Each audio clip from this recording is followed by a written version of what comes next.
Bismillahirrahmanirrahim. Assalamualaikum warahmatullahi wabarakatuh. Waalaikumsalam warahmatullahi wabarakatuh. Alhamdulillah, wassalatu wassalamu ala rasulillah. La haula wala quwwata illa billah. Amma ba'd. Puji dan syukur marilah kita panjatkan kehadirat Allah Subhanahu wa taala. Salawat dan salam semoga senantiasa kita kirimkan kepada junjungan kita, suri tauladan yang terbaik, yaitu baginda Rasulullah sallallahu alaihi wasallam. Oke, sebelum memulai pembelajaran, sebagaimana biasa, marilah kita berdoa sesuai dengan syariat Islam. Mungkin untuk berdoa kali ini perkenankan saya untuk memimpin, untuk berdoa di dalam hati. Kita mulai dengan membaca Ummul Quran surah Al-Fatihah. Al-Fatihah.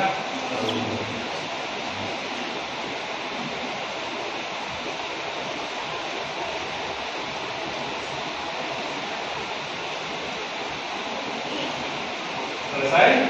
Oke. Sebelum masuk ke materi, mungkin saya akan membacakan absen sebagaimana biasa. Tolong yang namanya saya sebutkan, silakan kalian mengacungkan tangan ya, biar saya bisa melihat. Kiki Mariati, Muhammad Abi Al-Fariza, Muhammad Rasya Fadila, Olivia Saputri. Untuk meningkatkan motivasi kita dalam belajar, saya minta tolong kepada kalian untuk memimpin menyanyikan lagu wajib nasional. Silakan tunjuk satu orang untuk memimpin menyanyikan lagu. Silakan ke depan.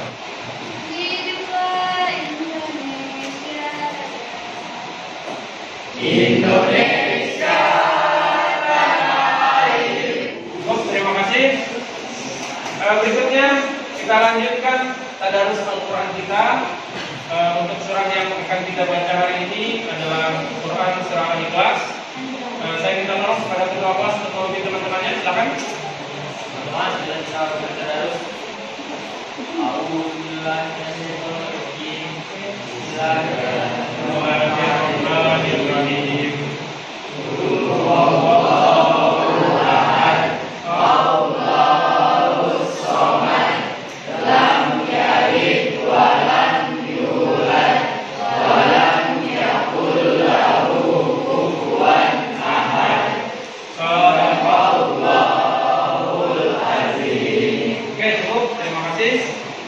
Berikutnya kita akan masuk kepada materi pembelajaran tentang pembahasan lanjutan dari minggu yang kemarin ya, iman kepada qadar dan qadar.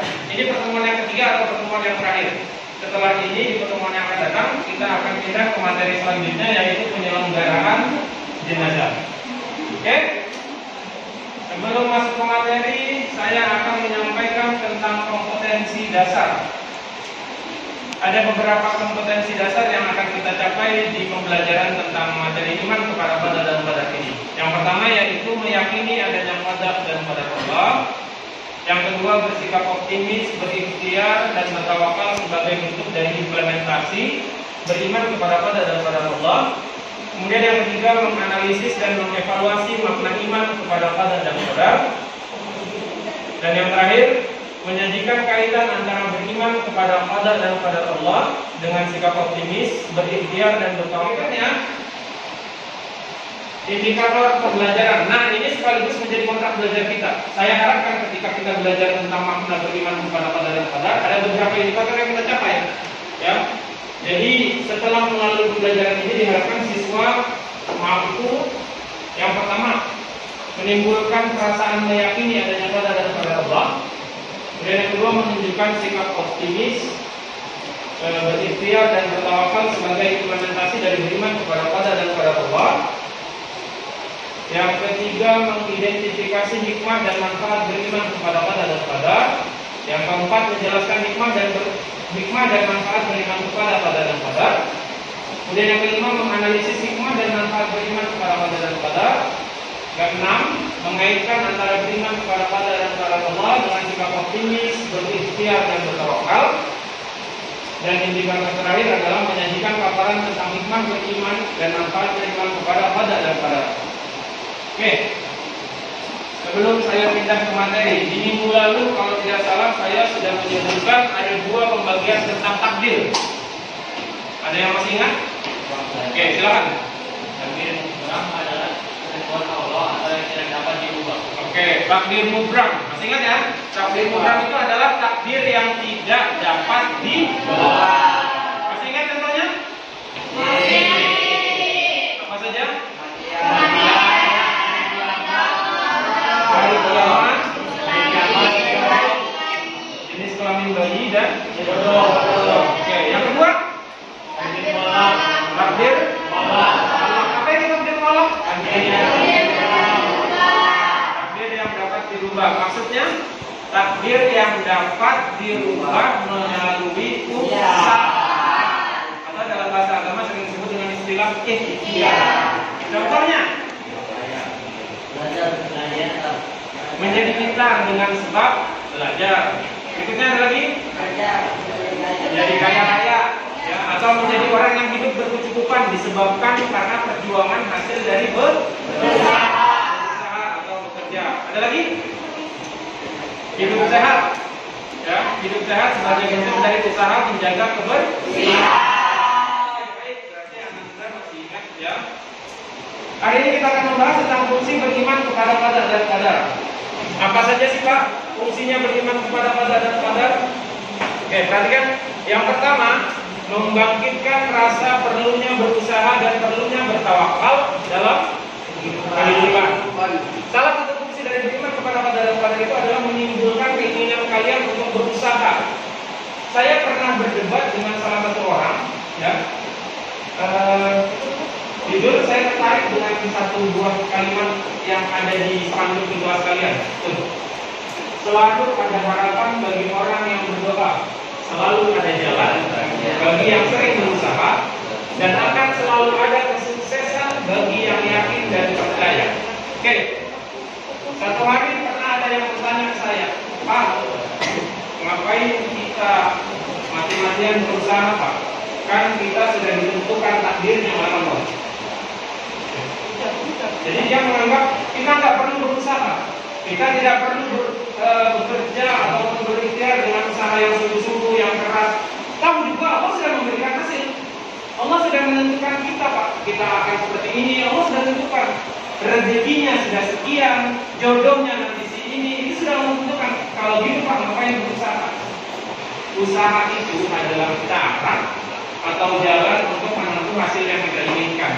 Kalau memang manusia tidak penting untuk berusaha, sekarang ini kalian turun ke sekolah naik apa? Motor, jangkar, atau ada yang bawa motor. Ya. Kalau seandainya kalian bawa motor, ini seandainya ya, lalu kemudian kalian taruh di pinggir jalan aspal dengan tidak bisa dicabut kuncinya, kira-kira seperti apa kendaraan kalian pada saat pulang? Hilang. Kalau kemudian ada yang bertanya ke saya seperti tadi, Pak, ngapain kita capek-capek berusaha? Allah sudah tentukan hasilnya. Ya. Kalau gitu ngapain dicabut kuncinya? Itu kan bentuk dari usaha. Ya. Kan deh. Kita masuk ke ayat fungsi iman pada dan qadar. A'udzubillahi minasyaitonirrajim. Alladzina idza asabathum musibah qalu inna lillahi wa inna ilaihi raji'un. Pak, ini ayat kematian loh Pak. Ini ayat yang mengerikan loh Pak.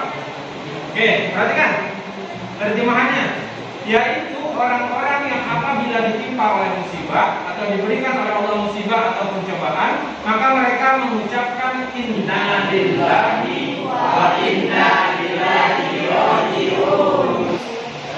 Oke, next. Kita pindah ke hikmah beriman kepada qadar dan qadar beserta uraiannya. Perhatikan, yang pertama, Hikmah beriman kepada pada dan pada itu adalah melatih diri untuk banyak bersyukur dan bersabar. Sebagaimana kesimpulan kita di pertemuan kedua, ingat? Nah, ketika mendapatkan nikmat, maka perbanyaklah bersyukur. Ketika diberikan ujian atau cobaan, maka tingkatkan kesabaran. Oke, yang kedua, menjauhkan diri dari sifat sombong dan putus asa. Nah, orang itu kalau sudah sombong berarti bisa diragukan iman kepada pada dan pada. Ciri-ciri orang yang sombong itu gimana? Yang paling mudah saja. Yang paling mudah. Ciri-ciri orang yang sombong yang paling mudah adalah ketika dia memulai kata-kata, bukan yang sombong sih, tapi dulu aku. Nah, sering kan? Sering. Banyak. Salah, baru juga pacarnya juga. Aku ini bukannya sombong ya, bukannya sombong. Ya itu sudah sombong tidak? Bagian dari kesombongan. Aku bukannya sombong. Dulu waktu aku masih muda, satu RT itu ganti setiap minggu ini gitu lah. Perhatikan ketika ada orang yang mengatakan hal yang seperti itu indikator paling mudah. Berarti dia sudah ingin menyombongkan sesuatu dari dalam dirinya. Yang akhir, kesimpulan yang bisa kita ambil dari pembelajaran kali ini. Oke, saya akan minta pendapat kalian masing-masing per satu kelompok. Kita mulai dari kelompok pertama. Silakan.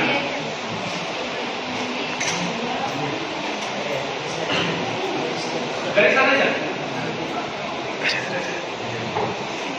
Kesimpulan yang dapat kami ambil dari pelajaran hikmah beriman kepada pada dan pada adalah melatih diri untuk banyak bersyukur dan sabar. Orang yang beriman kepada pada dan pada akan bersyukur ketika mendapat keberuntungan dan akan bersabar ketika mendapatkan musibah. Oke, terima kasih luar biasa.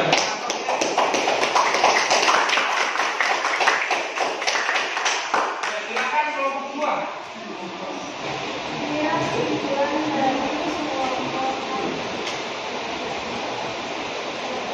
Kelompok dua.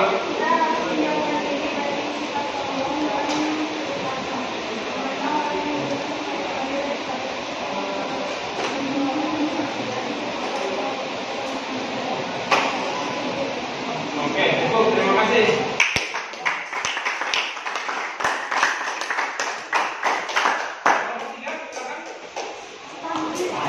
Kesimpulan dari kelompok 3 adalah memupuk sifat optimis dan giat belajar. Orang yang beriman kepada Qada dan Qadar sering optimis dan giat belajar untuk meraih kebahagiaan dan keberhasilan karena takdir hanya Allah lah yang tahu. Oke.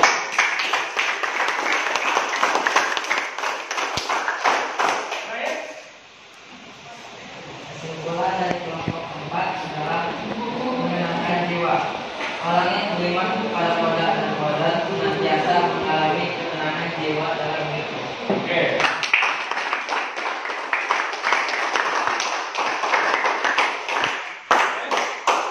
Itu tadi kesimpulan yang disampaikan oleh masing-masing kelompok.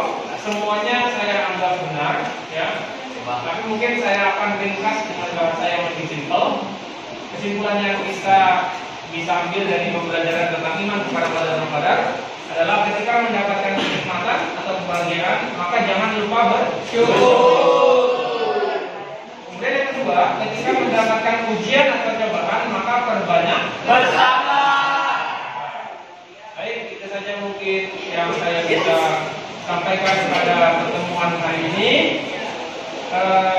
Marilah kita tutup pembelajaran hari ini dengan berdoa bersama-sama yang akan dipimpin oleh ketua kelas. Oke, pada ketua kelas silakan. Baiklah teman-teman, sebelum mengakhiri pembelajaran, marilah kita berdoa. Berdoa dimulai. Berdoa selesai. Saya akhiri, bila kita hidayah. Wassalamualaikum warahmatullahi wabarakatuh.